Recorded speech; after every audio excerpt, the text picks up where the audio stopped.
Hi guys, another plant haul tayo now from Plantaholic Garden. Actually, hindi akong bumili nito. Regalo sa akin to ni Ate Zenny. So, kudos sa iyo, Ate Zenny. Maraming salamat sa iyong another wonderful bonggang-bonggang plant from Plantaholic Garden. Okay, baliktad rin natin camera. Sandali. Ayan siya. So, open natin. Ito ha, ito lang masasabi ko sa inyo guys ha. Pagka sinabi mong Plantaholic Garden, teka, zoom natin ng bahagya. Yan. Pag sinabi mong Plantaholic Garden, grabe talagang, talagang silang isa sa pinakamagandang mag-package ng inyong mga plant haul. Pakita ko sa inyo ha.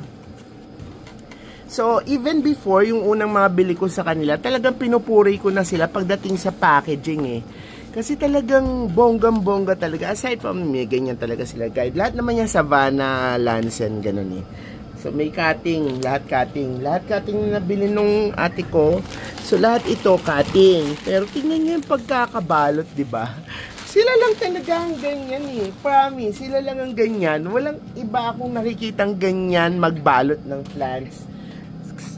Na yung datubang kasinsin, tapos malalaman mo kung nasa ang side yung up at saka down dahil titignan mo lang yung cactus na yan. So ibig sabihin nandito yung up niya, nandito yung pinakapaso niya. Tapos tignan nyo, talagang balot na balot. Teka, sandali, kunin ko sa lamay ko, di ko makita. Balot na balot ng, ano ba tawag dito? Fiber, something like that, di ba? Parang pinaka-fiber niya. Balot na balot siya. Kaya, naku, talagang bilib na bilib talaga ako sa kanila. So, mag-open tayo ha. Isa-isa natin open. Yan.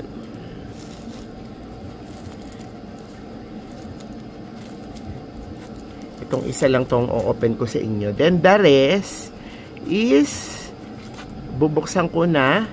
Tapos, papakita ko na lang sa inyo. Okay? Kasi kung isa-isa natin itong i-open, ako po, Diyos ko dahil. Abutin tayo siyam-siyam sa ating video. Ayan. O, itong isang to. Ano kaya ito? Lahat to cutting eh. Tinatago ko yung mga ganito nila. Ang laking tulong sa akin ito. Kasi nagagamit ko sa mga fur babies ko pagka gagawin ko ng kutsyon. Ginagawa ko, binabanlian ko lang mainit na tubig, tapos pinapatuyo ko. Tignan nyo naman, ang dami-dami. O, sa isang halaman na ganito, ang dami-dami. Ayun na, lumitaw na siya guys. So, ito na siya. Ang likot ng aking mga alaga. Lalaro sila ngayon. Ayan no. Tignan nyo kung paano sila magbalot ng halaman. Nakakaasar ka, Plantaholic Garden. Nakakaasar ka. Kudos sa iyo, Ma'am Sav. Tsaka yung Paulo. Pag yung Paulo ang nakikipag-communicate, sila rin ata nagbabalot nito. Ayan no. Tignan nyo naman kung paano. Talagang secure na secure yung halaman at hindi madadamage. Kung madamage ba yan, well, at ako na ang gagawa kasi pagka tinanggal ko yung mga ano na yan, tawag dyan, yung mga tissue na yan, eh, minsan nabubunot. Uy, meron pala doon, kumadaganan. Ayan, meron pa akong isang cactus ata ito. Ayan, tapos yan, ganyan siya. Ito isa. Ayan, ang ganda diba? Black na black, almost black, pero cutting lang to guys ha, hindi to from seeds. Keme na. Kasi ang habol ko lang naman yung pollen. Kasi alam mo naman, nagko-cross-cross na lola. Meron lang ako mga krinos na gymno. So, dalawa lang dapat ang gusto kong alagaan. Gymno and Franco. Yun lang talaga. Kaya lang, just recently medyo, ayun nga, inatake ng peste yung mga Franco ko. Tapos, nagkaroon ako ng parang phobia ng bumili. Pero, ayan, siguro naawa sa akin si Ate Zenny. Binibigyan niya ako ng mga prank ko na ako. Ayun, ng mga Ate Zenny. Tama na, Ate Zenny. Okay naman na ako. Naka-move on na ako. Gusto kong buksan kasi gusto ko pakita sa inyo na alam nyo naman, kahit cutting ang Franco, ito masasabi ko sa inyo, kahit cutting ang Franco, nagko-codex. Check natin kung slightly may codex to. Teka, ayun yung sinasabi ko sa inyo na ako pa ang makakasira. At gusto ko pakita din sa inyo kasi ayan o, ayan o.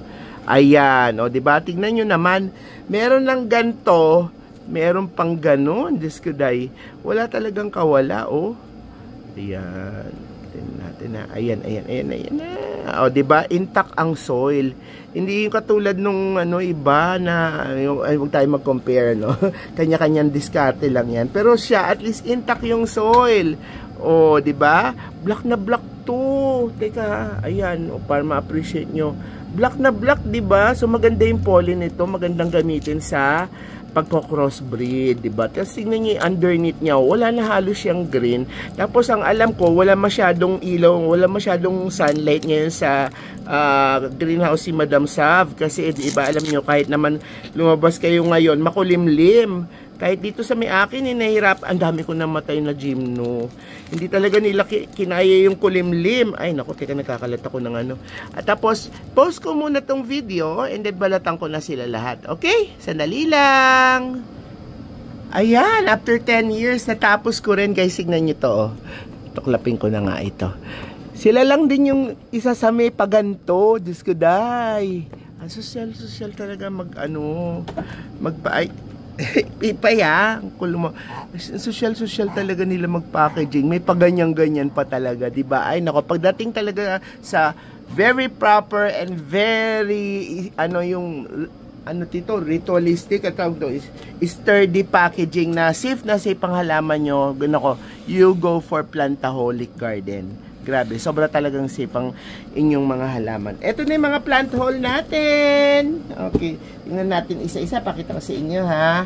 Ang mga aking mga fur baby nagkalat sa sahig. Ayan, si Pipay. Ayan, o. Ayan, yan. Ay, naku, yung sumisiksik. Ito pa iba, o. Ayan sila, o. Ayan. Kaya sorry na, medyo maalog ang mesa. Naglalaro kasi sila. So, ito yung mga plant hole na binigay sa akin ni Ate Zenny. Selection to ni Ate Zenny. Which are very, very nice, ano? Teka, ito, paganyan kaya, ayan. Ito yung kanina, yung black. So, nakita nyo na yan. So, punta tayo dito, o. Tingnan nyo to, o, be, o. O, diba? May pagka-spoon type, diba? Kaya nga lang, hindi consistent yung spoon type niya. Tingnan ko kung ma-focus ko kaya to. Ayan. May pagka-spoon type siya talaga, diba? Ang ganda, diba? Tapos may pagka-pinkish pa, o. Although cutting sila, pero maganda silang pang crossbreed. O, diba? O, tapos tingnan nyo to, o.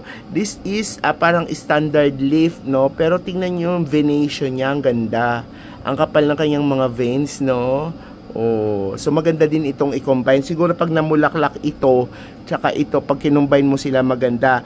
Ito kasi black so magkakaroon lang siya ng variation ng color. Pero ito, spoon type na to, tsaka ito, maganda ito kapag pinag-combine mo.